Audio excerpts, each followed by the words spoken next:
on the Way Home Radio.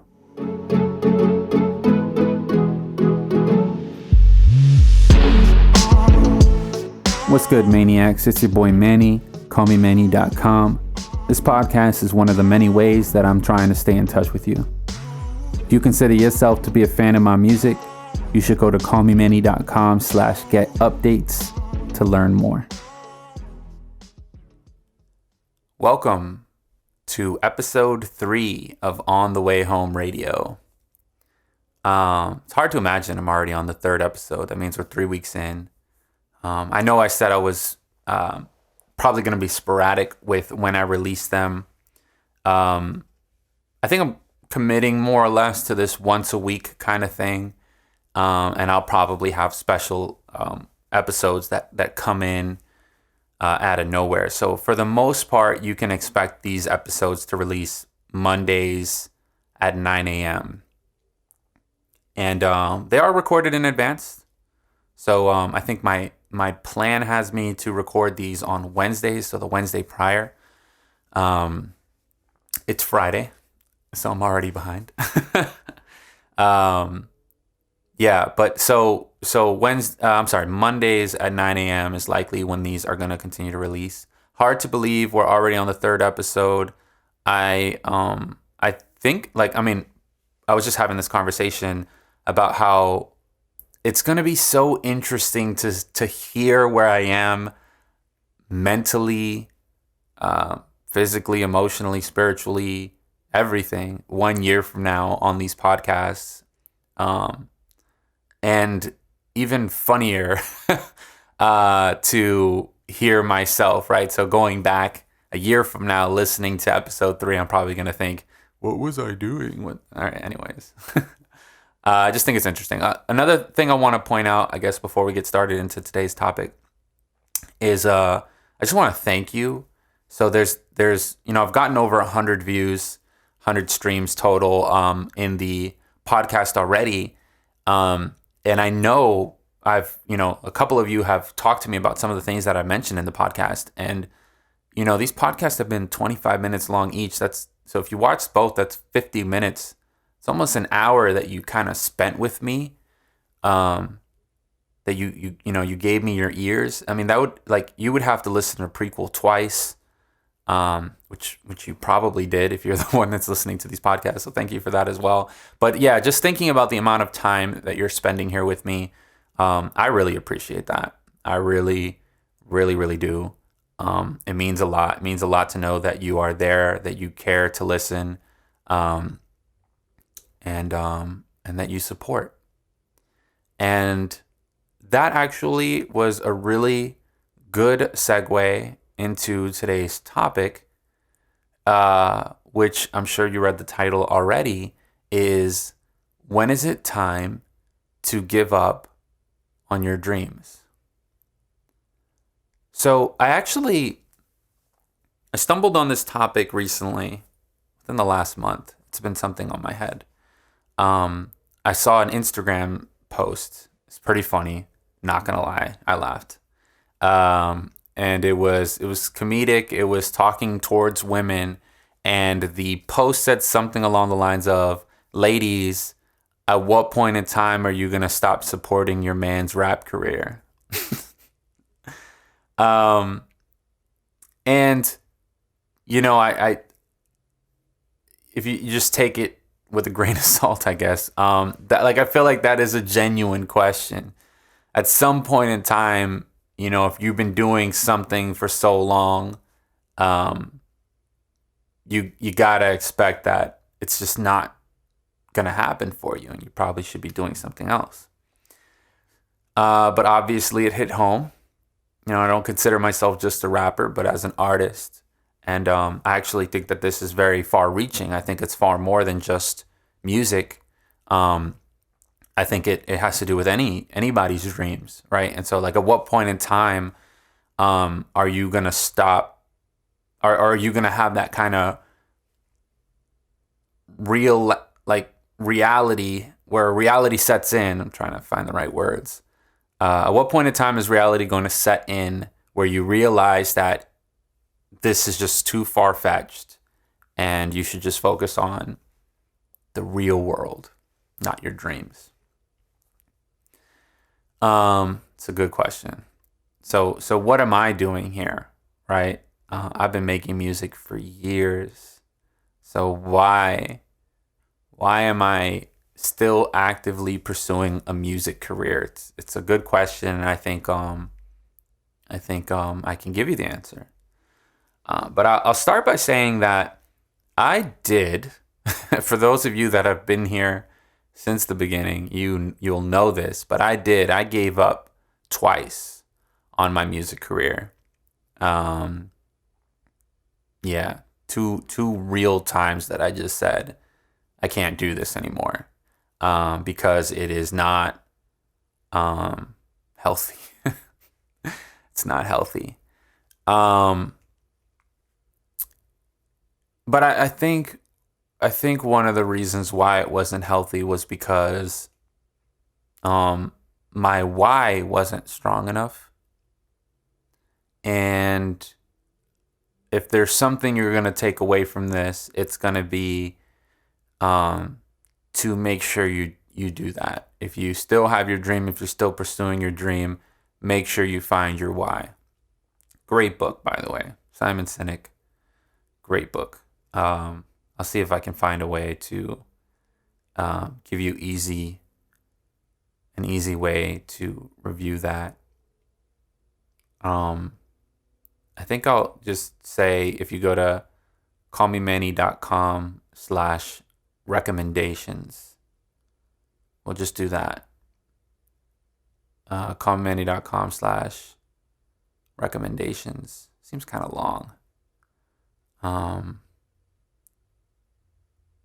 But that's fine. Callmemanny.com/recommendations. I'll make that website for you, and I'll link that book for you so that you can easily find it. And I guess anytime I recommend something on this podcast, I'm thinking about all this on the fly. Anytime I recommend something on this podcast, you can head over to callmemanny.com/recommendations to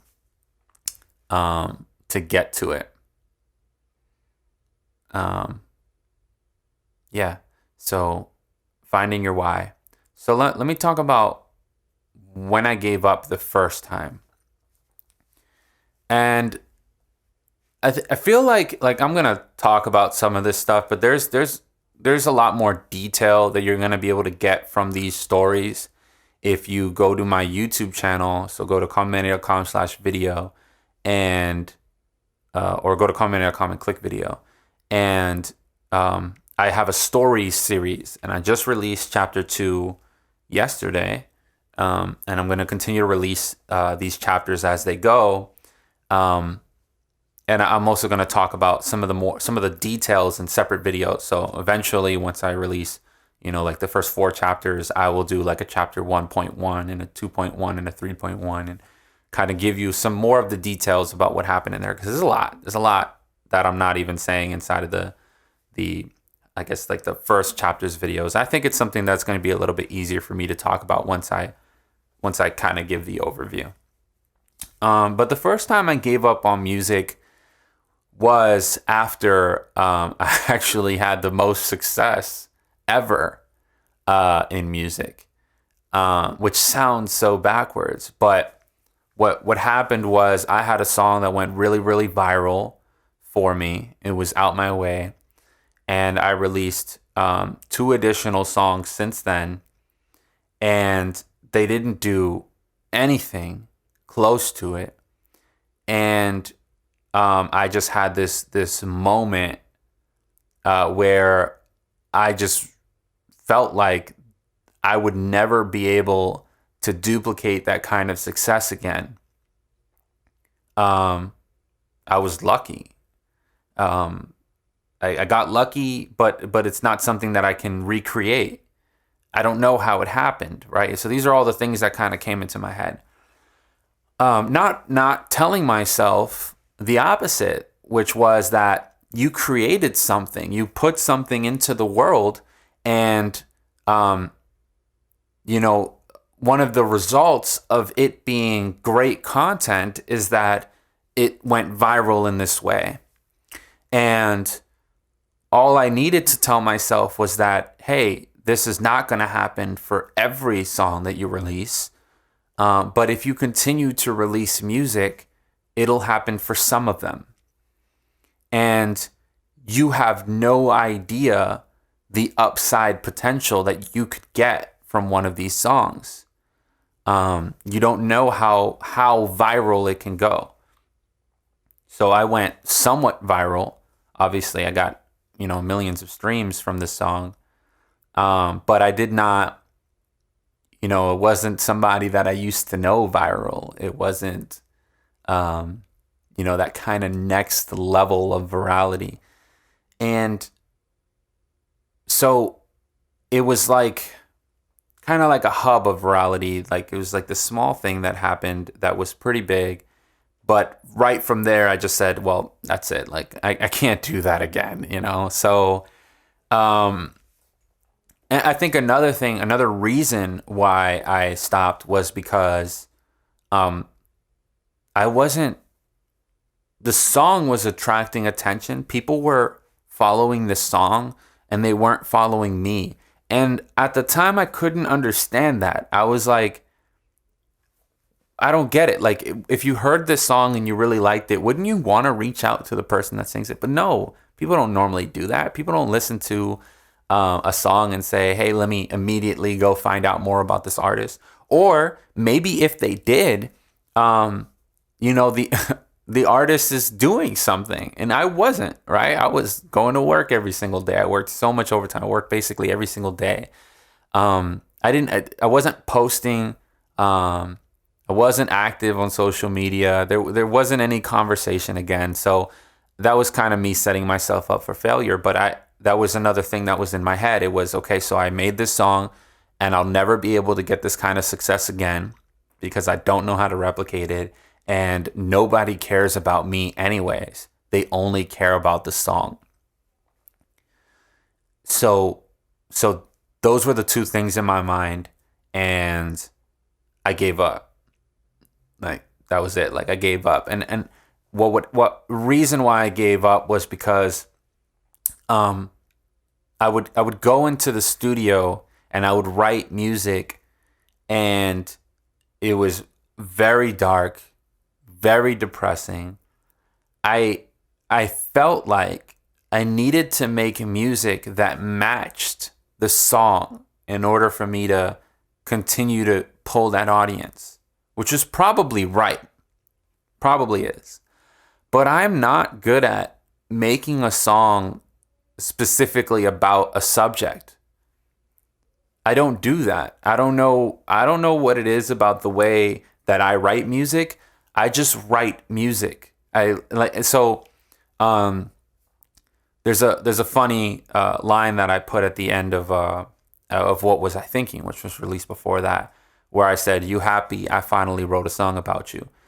It was a funny line, and I know that, for people that knew me at that time, they knew that it probably was intended towards somebody at the time.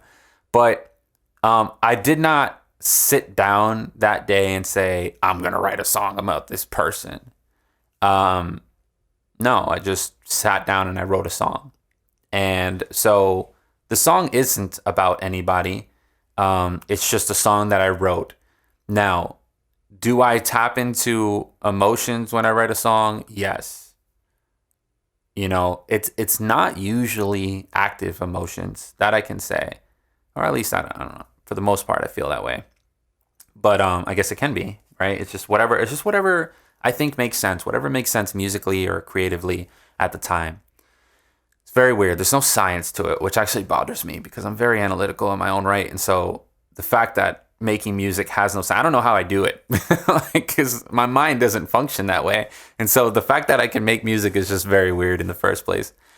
But yeah, so I was making these songs. I was writing these pieces of art, and they didn't match the song. They were very depressing, and therefore I said, well, like I give up. I give up. I can't do this again. I can't make that kind of music again. I can't force myself to make that kind of music. So I don't know what to do, so I give up.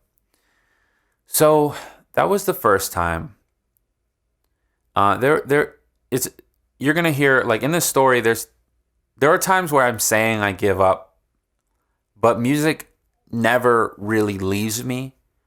I just don't. I'm just not active anymore, I guess. Music is just so much a part of me that I will continue to write music. I have so many songs that I've written, so many productions that I have that I'll just probably never release. But I will sit in the studio and just make something that will never probably end ever. But just actively trying to pursue something, that at that moment I gave up doing that.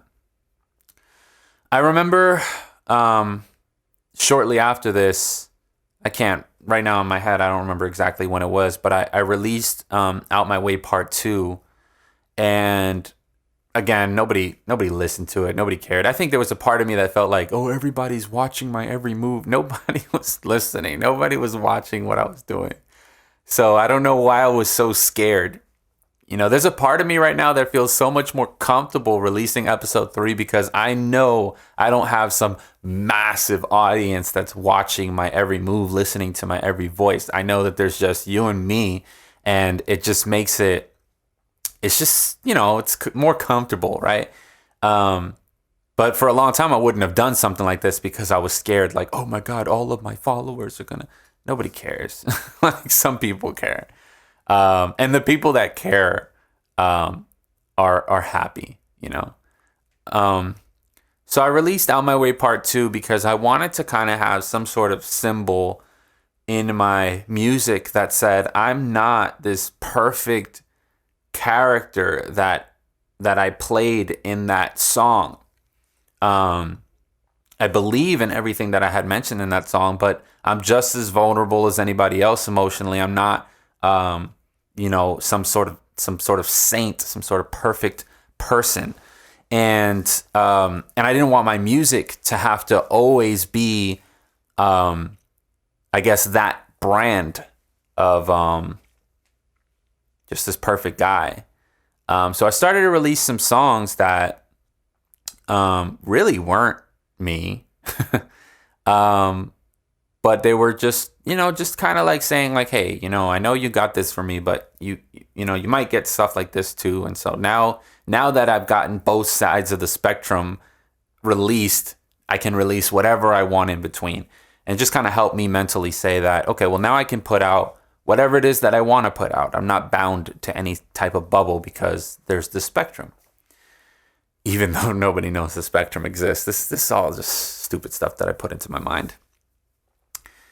So that was the first time I gave up. There's so much more to the story, but I'll save that for those YouTube videos. I can get more detailed in there. So when's the second time I gave up? So the second time I gave up on my music was I had obviously I moved to New York. It was a part of my life where I lived in West Harlem. And me and my best friend, his name's Eddie, me and Eddie, both quit our jobs. We quit our very, very good jobs, high-paying jobs, to pursue this. He quit with me. He actually also invested into my music career. And he just really, really believed in me. And I honestly, I would not, I say believed, past tense, but I think it, he does. He believes in me. He does. So so I wouldn't have done this. It's just funny because when I tell people this story, like, oh, I quit my job, they're like, oh my God, you're so brave. I wouldn't have done it if it wasn't for him. He definitely added that level of like, it was the fact that he believed in me so much that I believed in myself at the time. Again, right? I had already given up. So what am I doing? No, I did it again because he believed that with the right method, we would be able to be successful. We just didn't know what that method was, but we would figure it out. So I released Prequel. put together a lot of these songs, which a lot of these songs were actually written during that time of my life where I basically gave up, was just writing stuff. And then I put that out for the world, and basically nothing happened. There were some things that happened. There was some success along the way, but there was obviously not the amount of success that we needed to kind of get our return on investment and, to continue to pursue it. So I had basically I pulled everything this time around. I went psycho. I had pulled everything, every savings I had. I pulled my 401k early, paid the penalty, and just spent everything, every dollar. I got into debt. I was completely negative to do this, and it didn't work. And time was kind of ticking because I was having a boy on the way, and so I mean, that's, if it doesn't happen now, I don't know when it's ever going to happen, because I'm gonna have to figure out my finances while I'm figuring out how to, raise a newborn. And it was just a really scary time of my life. And I ended up moving back down I moved back down that year, and right before Prince was born. And Prince was born August 6th. It was a beautiful thing. And then, I say I gave up at this point, but really and truly, I just kind of had to. I was broke out of my mind, had a family to support. I needed to get back to work, and I needed to get out of debt. And so I just really focused on that, and music just went over there because it had to. So I don't even know, I was blessed to get my job back. I overperformed in every, any way I could, because I knew, I guess, just how lucky I was to have that opportunity. Me and my fiance and our 2 kids literally lived in a studio in Hollywood for 2 years because it was so cheap. But obviously our style of living was it was rough. It goes back to that question of like, ladies, when are you going to stop? When is it time for your man to stop pursuing their career? No, she definitely stuck through that. Thank you, babe. So somehow I managed to get out of what I had, and was able to actually, we did it a little bit longer so that we could save up a little bit more, and I was able to buy a house out of it. So I really just kind of bounced right back financially. I put myself in a better position financially. So I definitely learned a lot during this time. And one of the craziest things that happened was that Falling Out of Love went viral. It's just like, what?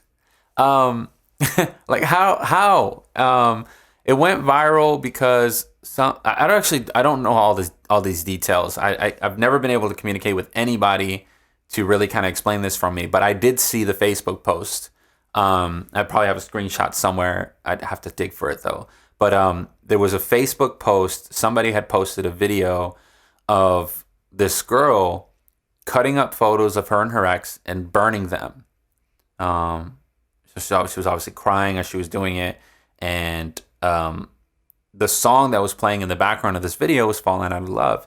The Facebook post had over 1 million views, and people were in the comment section saying, what song is this? What song is this? What song is this? Obviously, they really felt the emotion from it.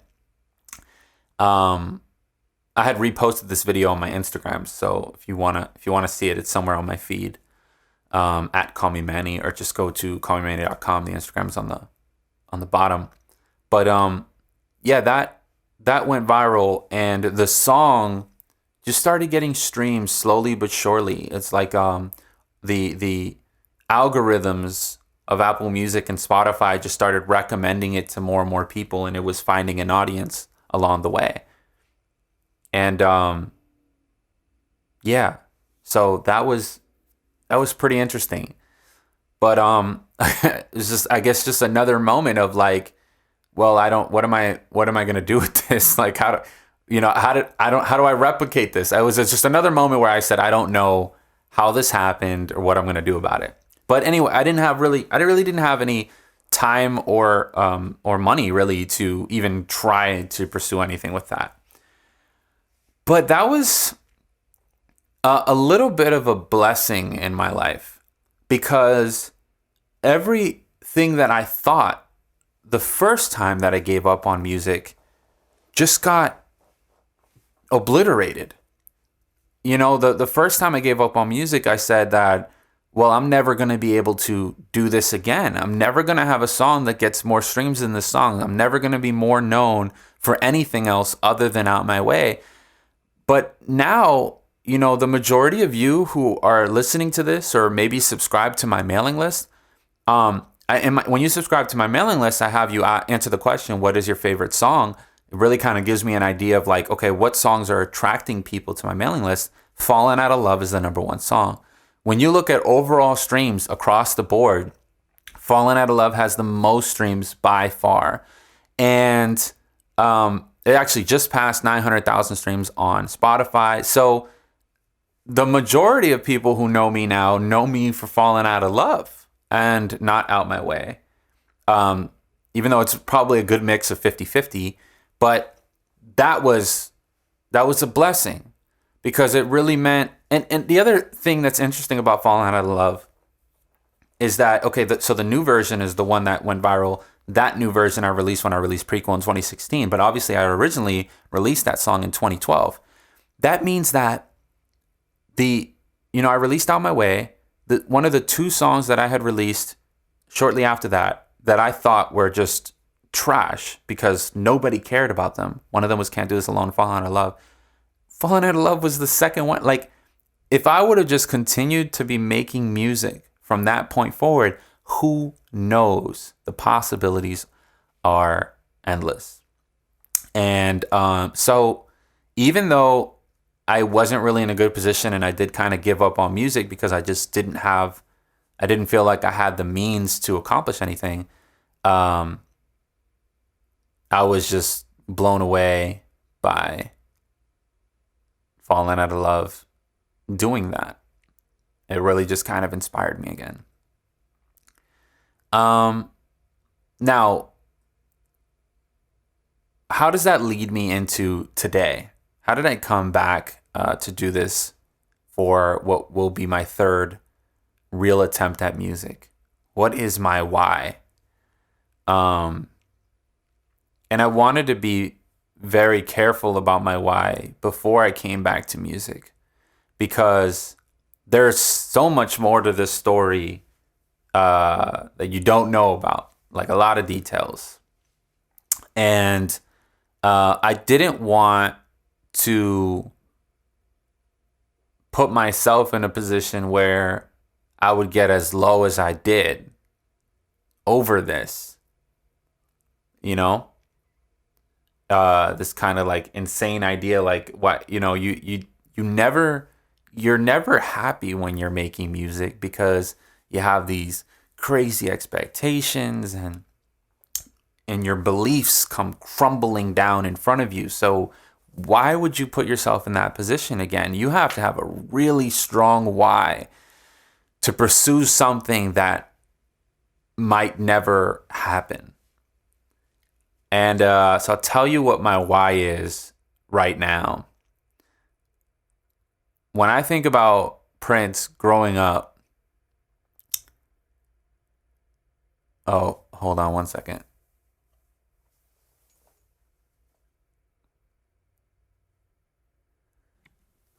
Okay, sorry about that.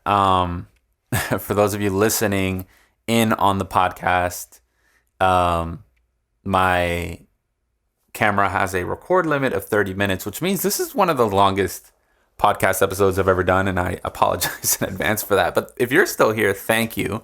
I'll put the please stand by on on the YouTube video, and I apologize for that dead air space for those of you listening in the podcast. And that was actually at a very, very inopportune time where I was just explaining my why. But okay, so let me try to get back into that concept. But yeah, so I think about my son. I think about my son growing up, trying to chase his dreams, right? Whatever they might be. I don't care what it is. I'm going to do my best to support him along the way. I would not want him to grow up thinking that, well, my dad quit on his dreams, so I should do the same. And that's it. That's my why. My why is because I don't want Prince to grow up thinking that I quit on my dreams. And, so I am at this really kind of comfortable level right now in my head where it doesn't even matter anymore how successful this gets, how successful I am, how much support I'm able to get, which I guess I'll talk about that in another podcast, but because that's another subject. But it really is just a matter of I'm just never gonna stop anymore. Is it gonna be full blown? Am I gonna be able to hit my idealistic goals, which by the way is to release a new song every other week? I got that could be a whole nother podcast episode why I think that is actually what you should do. But I don't know. I don't know if I'll ever be able to get there. I'm definitely not gonna go psycho again and quit my job. I know a lot of people that were around me during those times were, I guess concerned would be the best word to use. But yeah, I'm just, music is a part of me, and I'll never stop for that reason, for that why. And there's another why, obviously, that makes me do things like this, right? Because I could just make music, but I guess there's a part of it that I don't want him to think that, oh, you just did that so that you could say you never get you should genuinely be trying. And so I guess that second why is around the, okay, well, what did I learn? What did I learn from the first time and the second time? Well, I learned from the first time and the second time that I should have been communicating. So if you're in episode 3 of this podcast, you know that is the case.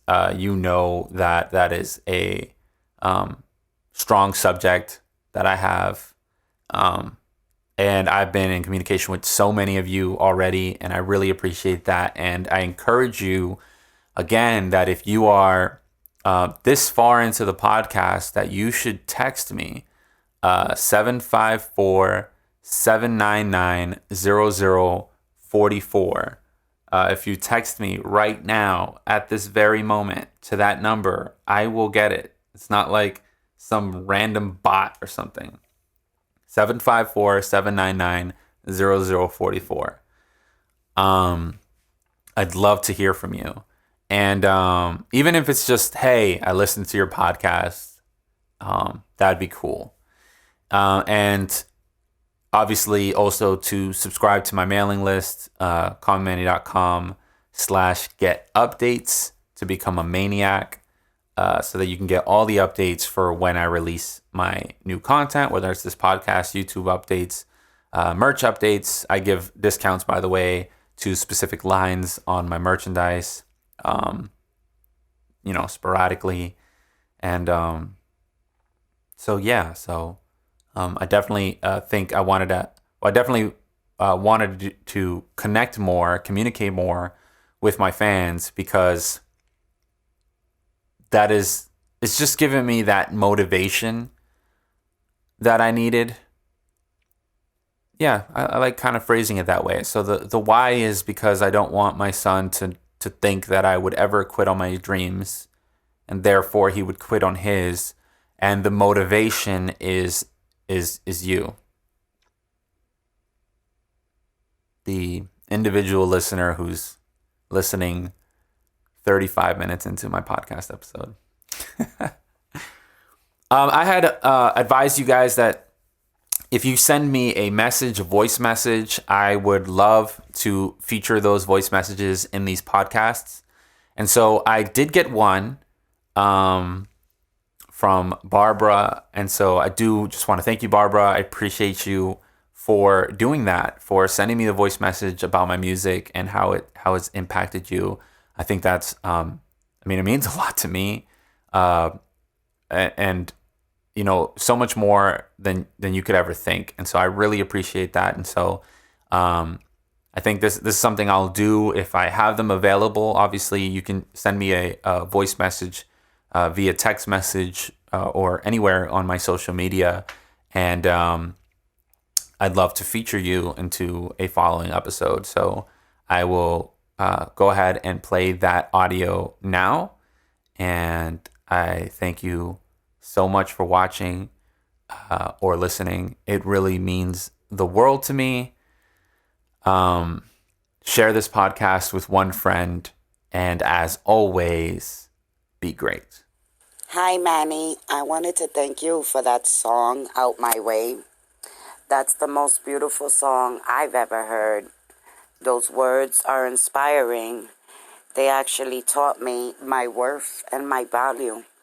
So I thank you for that song, because till this day I use it for inspiration. And to me, if a man doesn't feel that way or doesn't think that way, to me, I know he's a man that doesn't feel much for me, because those lyrics were absolutely beautiful and will stay with me for the rest of my life. Thank you. Bye. On the Way Home Radio.